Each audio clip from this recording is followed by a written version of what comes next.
Malappuram കോട്ടക്കിലുള്ള V ബിൽഡിന്റെ പ്രൊജക്റ്റിലാണ് നമ്മൾ ഇന്ന് നിൽക്കുന്നത്.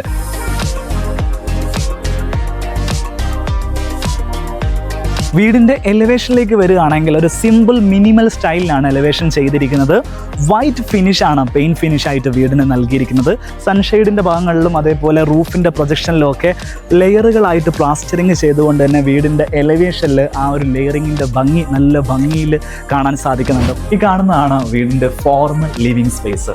കസ്റ്റമൈസ്ഡ് ആയിട്ട് ചെയ്തിരിക്കുന്ന സോഫ സീറ്റേഴ്സാണ് ഇവിടെ നൽകിയിരിക്കുന്നത്.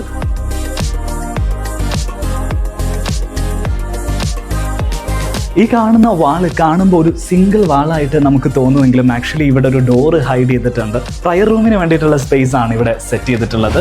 ഇനി നമ്മൾ കാണുന്നത് ഈ വീടിൻ്റെ ഡൈനിങ് സ്പേസ് ആണ്. അടിപൊളിയായിട്ട് സെറ്റ് ചെയ്ത് വെച്ചിരിക്കുന്ന ഒരു ഡൈനിങ് സ്പേസ് ആണ് വരുന്നത്. ഈ ഭാഗത്തൊക്കെ ടെക്സ്ചർ പെയിൻറ്റിംഗ് ആണ് നൽകിയിരിക്കുന്നത്. കാണുമ്പോൾ കറക്റ്റ് വാൾപേപ്പറിൻ്റെ ആ ഒരു ഫിനിഷിലേക്ക് എത്തിക്കുന്ന രീതിയിൽ പെർഫെക്ഷനോടുകൂടെയാണ് ഈ ഒരു ടെക്സ്ചർ പെയിൻറ്റിങ് ചെയ്തിരിക്കുന്നത് നമുക്ക് കാണാൻ സാധിക്കും. കൊറിയൻ ടോപ്പിൽ ചെയ്തിരിക്കുന്ന ഒരു കൗണ്ടർ ടോപ്പാണ് വാഷ് ബേസിന് നൽകിയിരിക്കുന്നത്.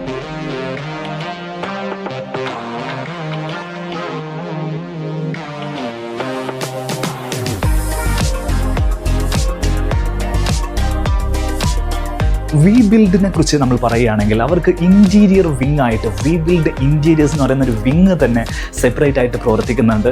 നിങ്ങൾക്ക് നിങ്ങളുടെ വീടിൻ്റെ ഇൻറ്റീരിയർ അല്ലെങ്കിൽ കൊമേഴ്ഷ്യൽ ഇൻറ്റീരിയർ ഒക്കെ ചെയ്യണമെങ്കിൽ തീർച്ചയായിട്ടും വി ബിൽഡ് ഇൻറ്റീരിയറിൻ്റെ സഹായം നിങ്ങൾക്ക് എടുക്കാവുന്നതാണ്. മാത്രമല്ല വീടിൻ്റെ മൊത്തത്തിലുള്ള സൊല്യൂഷൻസിന് വേണ്ടിയിട്ട് സെപ്പറേറ്റ് ഡിപ്പാർട്ട്മെൻ്റ് ആയിട്ടാണ് അവരുടെ കമ്പനി പ്രവർത്തിച്ചുകൊണ്ടിരിക്കുന്നത്.